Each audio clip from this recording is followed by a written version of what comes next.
things I've been doing while passing the time waiting for the cab to come back, I've always planned for that exact position, a CJ3B.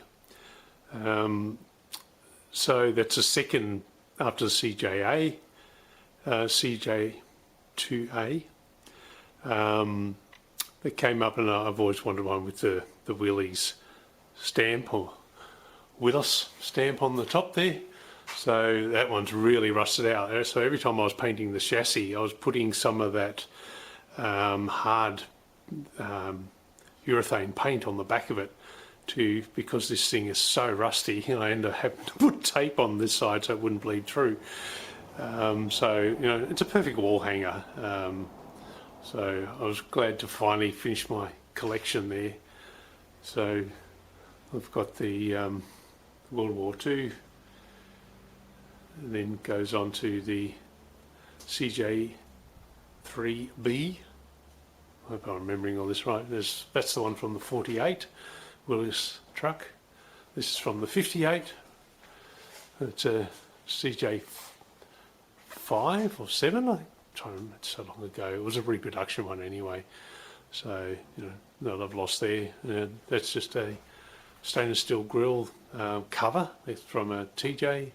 Then you've got your JK, and this is from a Grand Cherokee, early 70s, a KK Cherokee, or over there Liberty, and same as my model.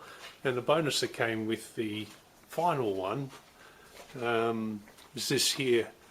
If I remember correctly, it was a 68 J20 or truck that we call them here. They were assembled here in Australia, a Jeep truck. It's a bit like the Rhino grill, but I thought they were aluminium, and this is very rusty, it's peeling off. So I did a bit of a rearrangement of the signs I had sort of around the other side. Now my wall's finished. I've got one spot left in the whole thing. So, and the other thing I've been working on is making it easier to move things around for when the truck leaves. So I'll talk about that more now. I did this a little while ago actually. Both pair of skates, I've just got one set here. I've upgraded the wheels to full ball bearing ones. So rather than just the standard ones, which have got a smaller wheel, and they just have a bolt going through the middle of the cast wheel, and that's it. If you're lucky, they might have a little bronze sleeve in there, but they're not ball bearing. These are full ball bearing, and I've actually been using these. I built these, and I was moving the frame around inside here, and it's made the job a lot easier. I'm just trying to think ahead on things that will make removing the Willys later when it's all nicely painted, because I don't want to be using levers and crowbars. So they're a bigger wheel, all ball bearing in both directions. I've also reinforced the ends because the plate had buckled a little bit when I was more from levering up to try and get the other ones to move, but I thought the extra strength will also keep these in line, because what happens when you distort the deck even slightly, these are on an angle, and then these don't pivot very well, so you end up having to kick them around trying to get them all in the right direction, and now they just spin so easily. One of those thoughts as well, the biggest headache was getting through this between the big folder here, and let me tell you, it's heavy. This whole plate here that you can see from one end to the other, same with up here, is all made from 1 inch thick plate. So this thing have to be 1.5 ton. It's a big solid folder. Look at the size of it. All that there, all the way around, all that top plate is all 1 inch, and all the others, all those supports you can see there, all 1 inch as well. So it's a solid beast. So what I've done is I've got these moving trucks and they're rated at 6 tonne for one. And what I've done, the weight, because of this front leaf, is that the weight centre is actually only just back here. And so what I've done is put one of these 6 tonne trucks under each corner, and I built this skate, and then I've got another one of those, the spare pair, you can quite see from here, it's another one of these at the back corner, because there's very little weight at the back.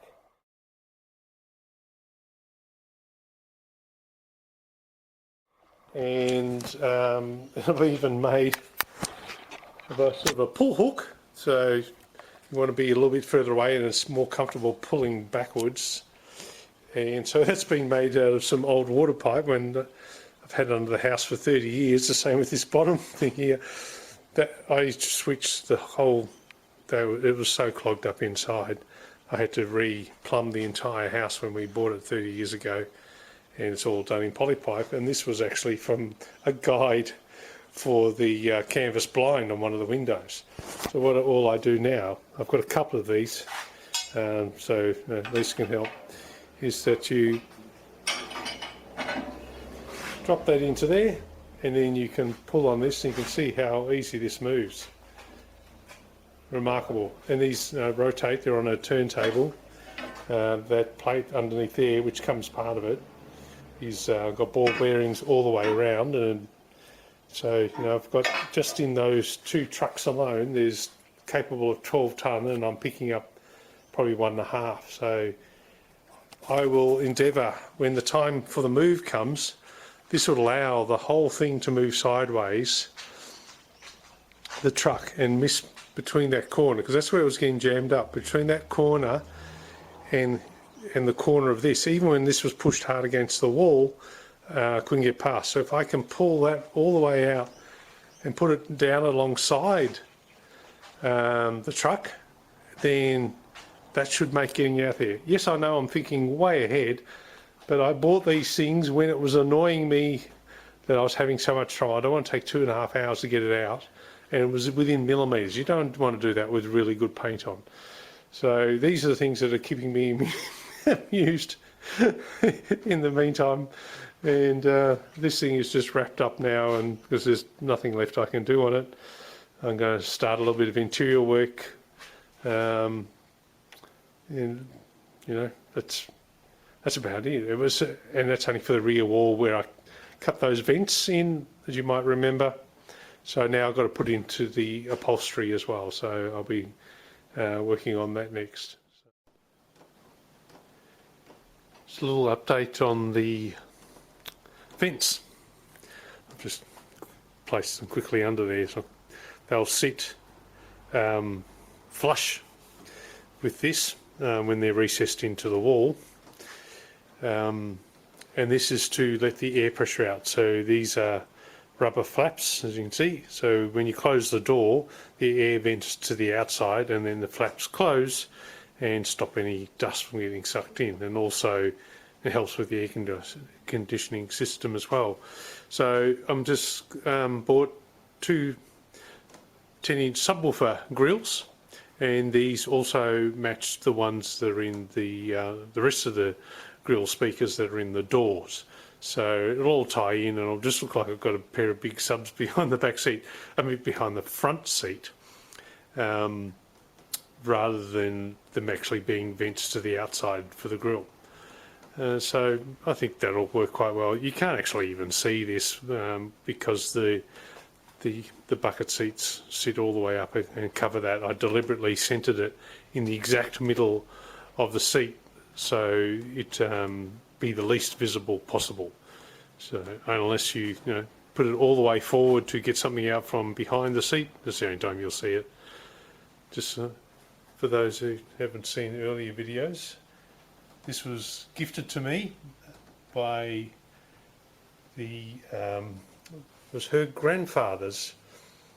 He was a Willys employee, and that was his badge. And at the time when the 1948 truck was built, her grandfather was working there, and ironically enough as well in a different department in the factory. Her father was also working at the factory there.